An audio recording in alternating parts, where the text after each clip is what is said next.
ಗಂಗಾವಳಿ ನದಿ ಆರ್ಭಟಕ್ಕೆ ಬದುಕು ಸರ್ವನಾಶ.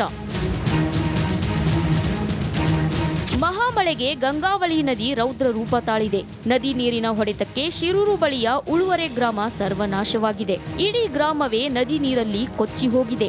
ಗ್ರಾಮಸ್ಥರು ಗಾಯಗೊಂಡಿದ್ರೆ 2 ಬೈಕ್ಗಳು 2 ಜಾನುವಾರು ನದಿ ಪಾಲಾಗಿವೆ. ಗಂಗಾವಳಿ ನದಿಯ ಪಕ್ಕದ ಇನ್ನೊಂದು ಊರು ಉಳುವರಿಯಲ್ಲೂ ಕೂಡ ಹಲವು ಮನೆಗಳು ಕೂಡ ಧ್ವಂಸವಾಗಿರುವಂಥದ್ದು ನೋಡ್ತಾ ಇರ್ಬೋದು.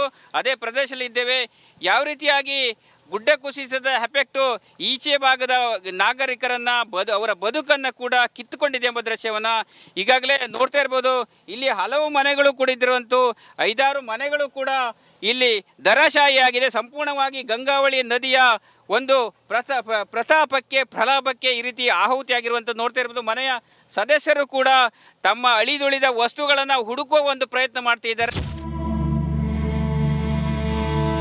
ಉಳುವರೆ ಗ್ರಾಮದಲ್ಲಿ ಮನೆಯ ಪಾಯ ಬಿಟ್ರೆ ಬೇರೇನೂ ಕಾಣಿಸ್ತಿಲ್ಲ. 6 ಮನೆಗಳು ಧ್ವಂಸವಾಗಿವೆ. ಮನೆಯ ವಸ್ತುಗಳೆಲ್ಲ ಚಲ್ಲಾಪಿಲ್ಲಿಯಾಗಿ ಬಿದ್ದಿವೆ. ಮನೆ ಕಳೆದುಕೊಂಡು ಮಾಲೀಕರು ದಿಕ್ಕು ತೋಚದೆ ನಿಂತಿದ್ದಾರೆ. ಸೂರು ಕಳೆದುಕೊಂಡ ಶ್ವಾನದ ಮೂಕ ರೋಧನೆ ಕರುಳು ಹಿಂಡುವಂತಿದೆ. ಸಣ್ಣ ಚಿಕ್ಕ ಇದ್ದವಾಗ ಇದು ಸಾಕು ಸರ್. ಅದು ಇನ್ನೂ ನೋಡಿ ಅದು ಒಂದು ತಪ್ಪಿಸ್ಕೊಂಡಿದೆ. ಇದೇ ಮನೆಯಲ್ಲಿದ್ದವಾಗ ಮೇಲ್ಗಡೆ ಹೋಗಿ ಓಡಿ ಆಗ ಇದು ರಭಸಕ್ಕೆ ತಪ್ಪಿಸಿಕೊಂಡಿದೆ. ನಾಯಿ ತಪ್ಪಿಸ್ಕೊಂಡಿದೆ. ಓಕೆ, ಈಗ ಹುಡುಕಾಡ್ತಾ ಇದೆ. ನನ್ನ ಇಲ್ಲ ಇಲ್ಲ ಇಲ್ಲ ಊಟ ಹಾಕೋರು ಇಲ್ಲ ತನಗೆ ಯಾರು ಇನ್ನು ಮುಂದಿನ ಗೋಳು ಅಂದ್ಕೊಂಡು ಅದು ಹುಡುಕಾಡ್ತಾ ಇದೆ ಸರ್. ಮರಣ ಮಳೆಗೆ ಉತ್ತರ ಕನ್ನಡದಲ್ಲಿ ಗುಡ್ಡ ಕುಸಿತ ನಿಲ್ಲುತ್ತಲೇ ಇಲ್ಲ. ಅಂಕೋಲಾದ ಮಾದನಗೆರೆ ಬಳಿ 3 ಕಡೆ ಮತ್ತೆ ಗುಡ್ಡ ಕುಸಿದಿದೆ. ಕುಮಟಾ ತಾಲೂಕಿನ ಬೆಟ್ಕುಳಿ ಅಗಸೂರಿನ ಅರಣ್ಯ ಪ್ರದೇಶದಲ್ಲೂ ಗುಡ್ಡ ಧರೆಗಪ್ಪಳಿಸಿದೆ. ಕಂಡು ಕೇಳರಿಯದ ಮಳೆ ಕರಾವಳಿಯನ್ನ ಹಿಂಡಿ ಹಿಪ್ಪೆ ಮಾಡಿರೋದಂತೂ ಸುಳ್ಳಲ್ಲ.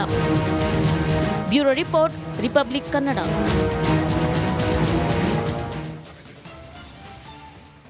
ರಣಭೀಕರ ಮಳೆಗೆ ಉತ್ತರ ಕನ್ನಡ ಅಕ್ಷರಶಃ ಕಂಪಿಸಿದೆ. ಹಲವೆಡೆ ಗುಡ್ಡ ಕುಸಿತ ಆಗಿದೆ. ಕೆಲವು ಕಡೆಗಳಲ್ಲಿ ಜನಜೀವನ ಅಸ್ತವ್ಯಸ್ತವಾಗಿದೆ. ಸೂರಿಲ್ಲದೆ ಜನ ಒದ್ದಾಡ್ತಾ ಇದ್ದಾರೆ. ಆಸ್ಪತ್ರೆಗೆ ಹೋದರೆ ಅಲ್ಲೂ ಕೂಡ ಅವ್ಯವಸ್ಥೆ. ಈ ಕುರಿತು ರಿಪಬ್ಲಿಕ್ ಕನ್ನಡ ಧ್ವನಿ ಎತ್ತುತ್ತಿದ್ದಂತೆ ಇಂಪ್ಯಾಕ್ಟ್ ಆಗಿದೆ. ಬನ್ನಿ ನೋಡೋಣ.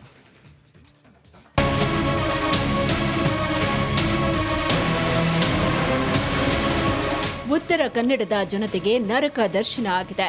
ವರ್ಣನ ಅಬ್ಬರದಿಂದ ನಲಗಿರುವ ಜನ ಕಂಗಾಲಾಗಿದ್ದಾರೆ. ಕುಸಿದದ್ದು ಬರೀ ಮಣ್ಣಲ್ಲ, ಬದುಕೆ ಸಮಾಧಿಯಾಗಿದೆ. ಉಳುವರೆ ಗ್ರಾಮಸ್ಥರ ಬದುಕು ಅಯೋಮಯವಾಗಿದೆ.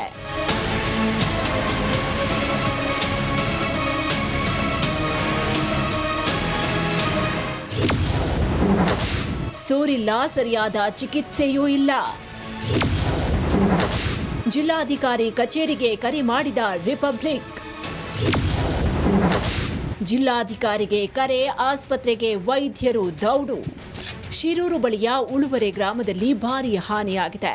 ನದಿ ನೀರಿನ ಹೊಡೆತಕ್ಕೆ ಹಲವು ಮನೆಗಳು ಕೊಚ್ಚಿ ಹೋಗಿವೆ.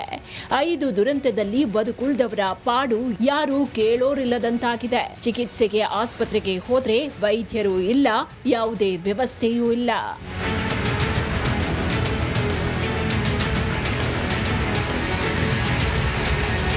ಕುಮಟಾ ತಾಲೂಕು ಆಸ್ಪತ್ರೆಯಲ್ಲಿ ಉಳುವರೆ ಗ್ರಾಮದ 14 ಮಂದಿ ಚಿಕಿತ್ಸೆಗಾಗಿ ದಾಖಲಾಗಿದ್ದಾರೆ. ಆದರೆ ಸರಿಯಾದ ವ್ಯವಸ್ಥೆ ಇಲ್ಲ. ಊಟ ಮೂಲ ಸೌಕರ್ಯವಂತೂ ಇಲ್ವೇ ಇಲ್ಲ.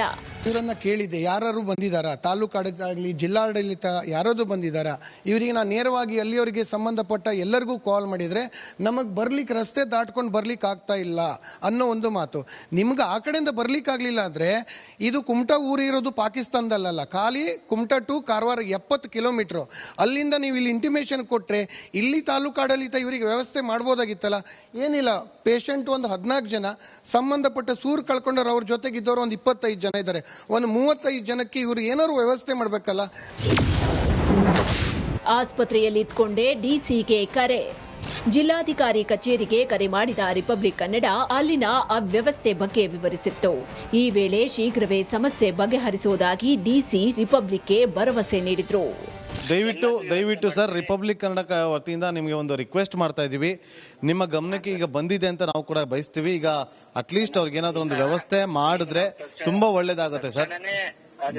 ಉತ್ತರ ಕನ್ನಡ ಜಿಲ್ಲೆಯಲ್ಲಿ ತುಂಬಾ ಸಮಸ್ಯೆಗಳಾಗಿದೆ ಸರ್, ಗೊತ್ತಿದೆ, ತುಂಬಾ ಸಮಸ್ಯೆಗಳಾಗಿದೆ. ಆದ್ರೆ ಈಗ ಆಸ್ಪತ್ರೆಯಲ್ಲಿ ಇರುವಂತವ್ರಿಗೆ ಏನಾದ್ರೂ ಒಂದು ವ್ಯವಸ್ಥೆ ನಿಮ್ ಕಡೆಯಿಂದ ಆಗ್ಲೇಬೇಕಿದೆ ಸರ್. ಇಲ್ಲ, ಈಗಲೇ ಆಗತ್ತೆ. ನೀವೇ ನೋಡಿ, ನಾನು ಕಾಲ್ ಮಾಡ್ಕೊಂಡು ಈಗಲೇ ಹೇಳ್ತೀನಿ. ನಿಮ್ಮ ಅಧಿಕಾರಿಗಳನ್ನ ಕಳ್ಸಿಕೊಡ್ತೀರಾ ಸರ್ ಈಗ? ಹೌದು, ನಾನು ನೇರವಾಗಿ ಎಸಿ ಅವರಿಗೆ ಕಾಲ್ ಮಾಡಿಕೊಂಡು ಹೇಳ್ತೀವಿ, ನೇರವಾಗಿ ಹೇಳ್ತೀವಿ. ರಿಪಬ್ಲಿಕ್ ಕನ್ನಡಕ್ಕೆ ಹೀಗೆ ಭರವಸೆ ನೀಡಿದ ಅರ್ಧ ಗಂಟೆಯಲ್ಲೇ ಆಸ್ಪತ್ರೆಗೆ ವೈದ್ಯರು ಅಧಿಕಾರಿಗಳು ದೌಡಾಯಿಸಿದ್ರು. ಕೂಡಲೇ ಆಸ್ಪತ್ರೆಗೆ ಭೇಟಿ ನೀಡಿದ ವೈದ್ಯರು ಗಾಯಾಳುಗಳಿಗೆ ಚಿಕಿತ್ಸೆ ನೀಡಿದ್ದಾರೆ.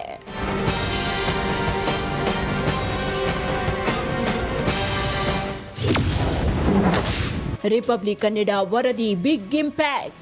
ಈಗ ನಾಳೆ ಇಲ್ಲಿ ನೀವು ತಹಶೀಲ್ದಾರ್ಗೆ ಸೂಚನೆ ಕೊಟ್ಟಿದ್ದೀರಿ ಒಂದಷ್ಟು ಜಾಗವನ್ನ ಗುರುತು ಮಾಡೋದಕ್ಕೆ ಅಂತೇಳಿ. ನಾಳೆ ನೀವು ಕೂಡ ಬರ್ತೀರಾ? ನಾನು ನಾಳೆ ಮೋಸ್ಟ್ಲಿ ಇವತ್ತು ಹೋಗುವುದಿಲ್ಲ. ನಾಳೆ ಬಂದು ಆ ಜಾಗ ಅಧಿವೇಶನ ಇದೆ ಒಂದು ಕೇಳ್ಕೊಳ್ತೇನೆ. ಯಾಕಂತ ಹೇಳಿದ್ರೆ ನಾಳೆ CLP ಮೀಟಿಂಗ್ ಇದೆ. ಇಲ್ಲಿ ನಾಳೆ CLP ಮೀಟಿಂಗ್ ಅಟೆಂಡ್ ಮಾಡಿ ನಾಡ್ದು ಬರ್ತೇನೆ ನಾನು. ಅಲ್ಲಿ ತನಕ ಶಾನ್ಭೋಗ್ರಿಗೆ ಮತ್ತು ನಮ್ಮ PD ಅವ್ರಿಗೆ ಹೇಳಿದ್ದೇನೆ, ಇಲ್ಲಿ ಇರುವಂಥ ಜಾಗ ಎಷ್ಟು ಪ್ಲಾಟ್ಗಳು ಜನತಾ ಪ್ಲಾಟ್ಗಳು ಎಕ್ಸ್ಟ್ರಾ ಇದ್ದಾವೆ ಮತ್ತು ನಮ್ಮ ಯಾವುದು ಸರ್ಕಾರಿ ಪಡ ಜಮೀನಿದ್ರೆ ಅವರಿಗೆ ಇಲ್ಲಿಂದ ಅಲ್ಲಿ ಸ್ಥಳಾಂತರಿಸಿದ್ರೆ ಈ ಪ್ರಾಬ್ಲಮ್ ಸಾಲ್ವ್ ಆಗ್ತದೆ. ಇಷ್ಟೇ ಅಲ್ಲ, ರಿಪಬ್ಲಿಕ್ ಕನ್ನಡದ ವರದಿಗೆ ಎಚ್ಚೆತ್ತ ಜಿಲ್ಲಾ ಉಸ್ತುವಾರಿ ಸಚಿವರು ಉಳುವರೆಗೆ ಮಂಕಾಳ್ ವೈದ್ಯ ಭೇಟಿ ನೀಡಿದ್ದಾರೆ. ಕಾರವಾರ ಶಾಸಕ ಸತೀಶ್ ಸೈಲ್, DC ಲಕ್ಷ್ಮೀಪ್ರಿಯಾ, ಜಿಲ್ಲಾ ವರಿಷ್ಠಾಧಿಕಾರಿ ನಾರಾಯಣ್ ಸಮೇತ ಸ್ಥಳಕ್ಕೆ ಭೇಟಿ ನೀಡಿ ಪರಿಶೀಲನೆ ನಡೆಸಿದ್ರು. ನಾಗೇಂದ್ರ ಬಾಬು, ರಿಪಬ್ಲಿಕ್ ಕನ್ನಡ, ಉತ್ತರ ಕನ್ನಡ.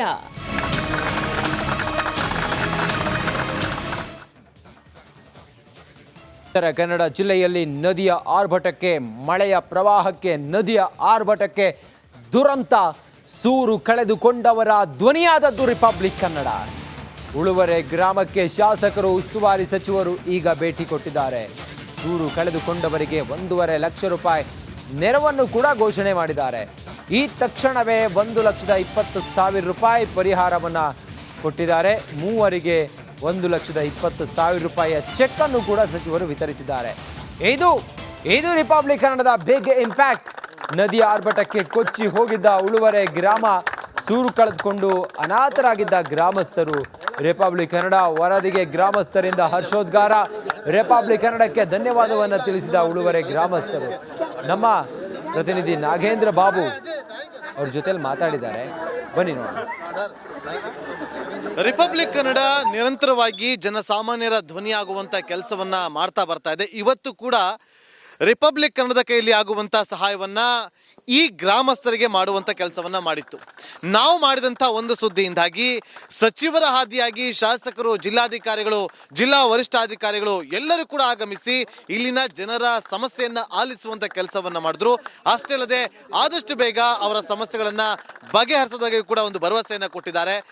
ಏನ್ ಹೇಳ್ತೀರಿ? ರಿಪಬ್ಲಿಕ್ ಕನ್ನಡ ಬಂದು ನಿಮ್ಮ ಒಂದು ಧ್ವನಿಯನ್ನ ಸರ್ಕಾರಕ್ಕೆ ಮುಟ್ಟಿಸುವಂತ ಕೆಲಸವನ್ನ ಮಾಡಿದ್ವಿ. ಇಲ್ಲ, ಹೌದು, ನಮ್ಮಳನ್ನ ನಾವು ಅವಾಗ ರಿಪಬ್ಲಿಕ್ ಕನ್ನಡಕ್ಕೆ ತೋಡ್ಕೊಂಡಾಗ 2 ಗಂಟೆಗೆ ಸುದ್ದಿ ಮೂಡಿಸಿದ್ದು, 6 ಗಂಟೆಗೆ ಎಲ್ಲ ಸಚಿವರು, ಮಿನಿಸ್ಟರ್ ಎಲ್ಲ ಬಂದು ಇಲ್ಲಿ ನೋಡೋಗಿದ್ದಾರೆ. ನಾವು ಇದರಿಂದ ರಿಪಬ್ಲಿಕ್ ಕನ್ನಡಕ್ಕೆ ಯಾವಾಗಲೂ ಚಿರಋಣಿಯಾಗಿರ್ತೀವಿ ಅಂತ ನಾವು ಹೇಳಲಿಕ್ಕೆ ಇಷ್ಟಪಡ್ತೀವಿ. ಏನ್ ಹೇಳ್ತೀರಿ?